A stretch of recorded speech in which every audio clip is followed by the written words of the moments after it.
Bom dia, meus queridos e minhas queridas. Bom, na aula de hoje a gente vai relembrar uma parte de geometria plana que será necessária nessa parte da matéria que nós estamos vendo agora, que é a parte de prismas. Por quê?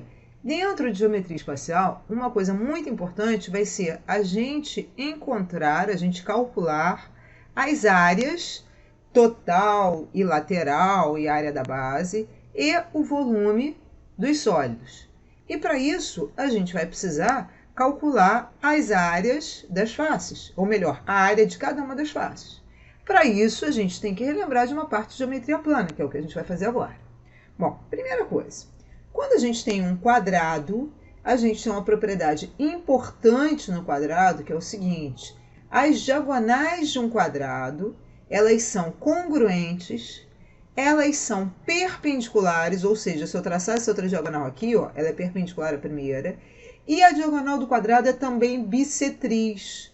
Portanto, este ângulo daqui, da diagonal com esse lado, esse ângulo vale 45 graus. Isso só acontece no quadrado.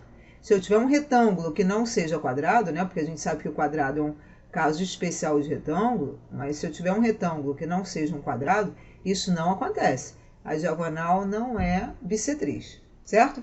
Então, aqui eu tenho um ângulo de 45 graus, aqui a gente sabe que é um ângulo reto, porque é um quadrado, e aqui a gente tem um ângulo de 45 graus.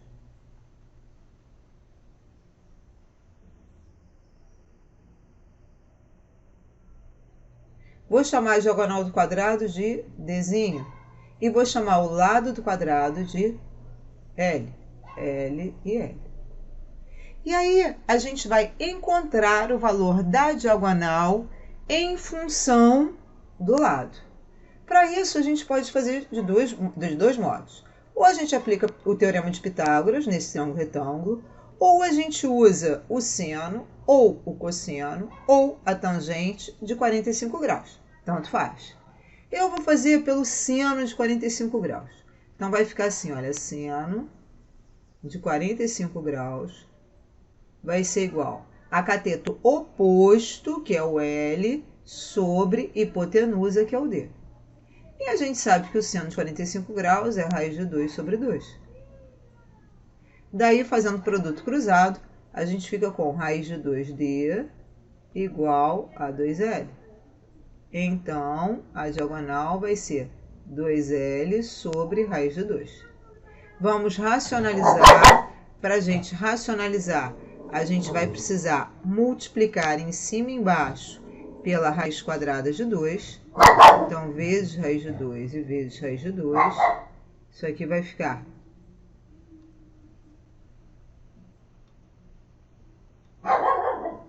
isso aqui vai dar 2L raiz de 2 sobre raiz de 2 vezes raiz de 2 dá 2. Que simplificando, vai ficar L raiz de 2. Daqui, então, a gente tira aqui. A diagonal do quadrado é igual a L raiz de 2. Então, vamos marcar isso aqui. Vamos marcar isso de que cor? Vou marcar com essa cor daqui.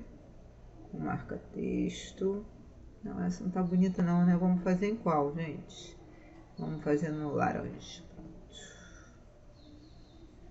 Com esse marca-texto de cá.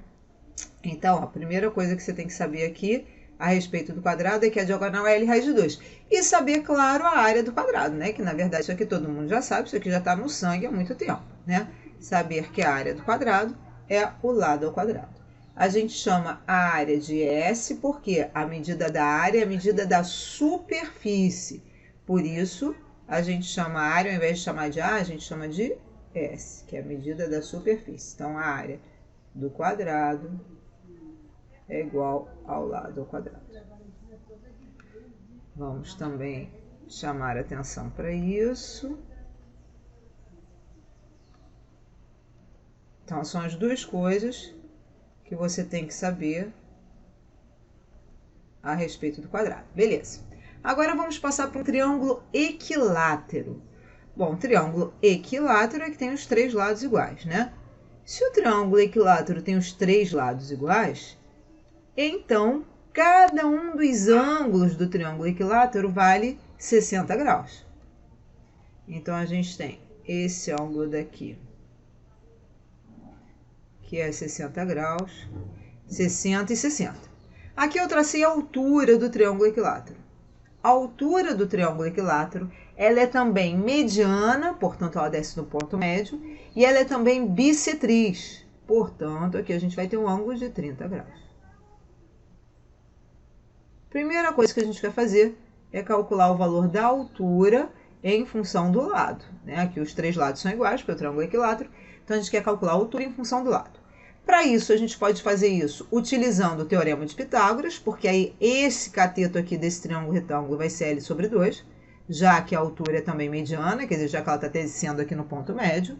Ou a gente pode usar seno, cosseno ou tangente de 30 ou de 60. Aqui no caso, eu vou fazer pelo seno de 60 graus.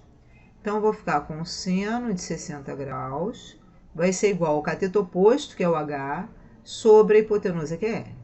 E o seno de 60, nós sabemos que é raiz de 3 sobre 2. Então, fazendo produto cruzado, vai ficar, então, L raiz de 3 vai ser igual a 2H. Portanto, H vai ser igual a L raiz de 3 sobre 2. Primeira coisa importante a respeito do triângulo equilátero. Agora eu quero encontrar a área do triângulo equilátero em função do lado.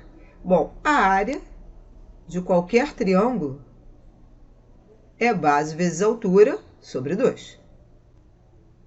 Base vezes altura sobre 2. Isso aqui é a área de qualquer triângulo. Então, a área do triângulo equilátero vai ser a base dele, que é L, vezes a altura, que nós acabamos de encontrar, que é L raiz de 3 sobre 2. Isso tudo sobre 2. Aí, nesse numerador vai ficar L ao quadrado raiz de 3 sobre 2. Dividido de novo por 2, vai dar L ao quadrado raiz de 3 sobre 4. Então, isso aqui é a área do triângulo equilátero em função do lado. A área do triângulo equilátero é L2 raiz de 3 sobre 4. Aí, é aquela história, você vai gravar essa fórmula? Não, você não precisa gravar essa fórmula, você não precisa decorar. Só que isso é uma coisa que a gente vai usar pra caramba. Então, assim, de tanto você usar, você vai acabar memorizando. E se de fato você memorizar essa fórmula aqui da área do triângulo equilátero, isso vai poupar muito trabalho nos exercícios, entendeu? Então, a área do triângulo equilátero é L2 raiz de 3 sobre 4, e aí a altura é L raiz de 3 sobre 2. Claro que você não precisa gravar as duas. Se você gravar só uma delas, você acha outra em função da que você gravou, certo? E aí, agora, a gente passa para o nosso terceiro polígono importante, que é o hexágono regular. Então, no hexágono regular, deixa eu passar aqui. Aqui no hexágono, primeiro deixa eu só escrever aqui que isso é um hexágono regular. No hexágono regular, uma coisa super importante é que a gente deve enxergar o hexágono regular como se ele estivesse subdividido em 6 triângulos equiláteros. Olha só que legal. Se a gente traçar as diagonais do hexágono regular que passam pelo centro dele, olha aqui, ó, aqui traçando as diagonais que passam pelo centro dele, o meu hexágono regular fica subdividido em 6 triângulos equiláteros. Daí, para a gente encontrar a área do hexágono regular, é simplesmente a gente fazer 6 vezes a área do triângulo equilátero. Então, ó, sempre que você vir um hexágono regular, você tem que visualizar na tua cabeça ele todo fatiado, como se ele tivesse fatiado em 6 triângulos equiláteros, certo? E aí, então, a área do hexágono regular vai ser igual a 6 vezes a área do triângulo equilátero. Aí você vai decorar essa fórmula para a área do hexágono? Claro que não. É só você pensar no hexágono fatiado. E aí, se você já tiver gravado a área do triângulo equilátero, é só substituir. 6 vezes a área do triângulo equilátero é L2 raiz de 3 sobre 4. Daí simplifica o 6 com 4, vai ficar 3L2 raiz de 3 sobre 2. Volto a repetir, você vai decorar essa fórmula? Claro que não. Você simplesmente, quando precisar, você fará a área do hexágono como sendo 6 vezes a área do triângulo equilátero.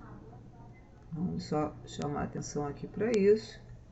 Então, isso vai ser 3L2 raiz de 3 sobre 2. Por exemplo, eu não sei essa fórmula aqui de cabeça. Na minha cabeça, eu visualizo 6L2 raiz de 3 sobre 4, aí simplifico, enfim, acabo chegando na fórmula rapidamente.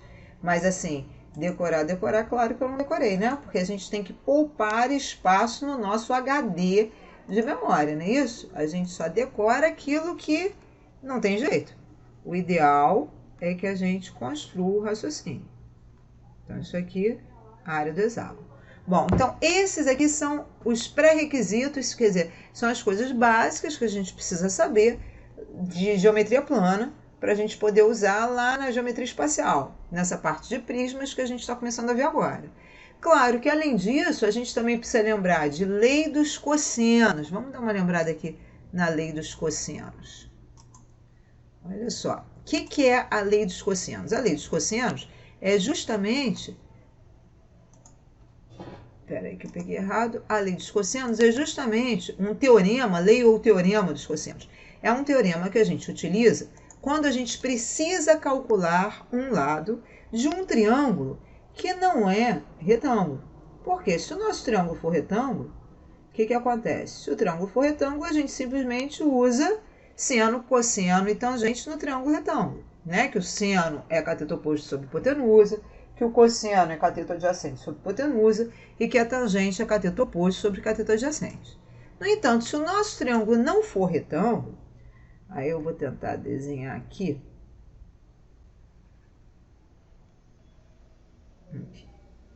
Então, se eu tiver esse triângulo aqui, de vértices A, B e C, então esse lado aqui é o A, esse lado oposto ao vértice B é o Bzinho, esse lado oposto ao vértice C é o Czinho. E aí, digamos que eu só conheço o valor do ângulo C. Opa. Se eu conhecer o valor do ângulo C, a lei dos cossenos diz o seguinte: o lado oposto ao ângulo que eu conheço, quer dizer, ao quadrado, C ao quadrado, é igual à soma dos quadrados dos lados que formam um ângulo, portanto, A2 mais B2, menos 2 vezes o produto dos lados que formam um ângulo, A vezes B, pelo cosseno do ângulo, pelo cosseno de C. Essa é a lei dos cossenos, que na verdade vocês já viram com Chaya, né? Mas então só para a gente lembrar aqui, porque em alguns exercícios a gente também vai precisar disso. Opa, peguei errado. Então, de novo, a lei dos cossenos diz que o quadrado do lado oposto a um ângulo é igual à soma dos quadrados dos lados que formam um ângulo, menos 2 vezes o produto dos lados que formam um ângulo, pelo cosseno do ângulo, certo? Bom, queridos, munidos desses pré-requisitos, agora nós temos condição de seguir com a nossa geometria espacial e com os nossos prismas, certo? Então, na próxima aula, a gente vai ver a área lateral e área total de um prisma e volume de um prisma, ok? Até a próxima aula, então, queridos, e cuidem-se.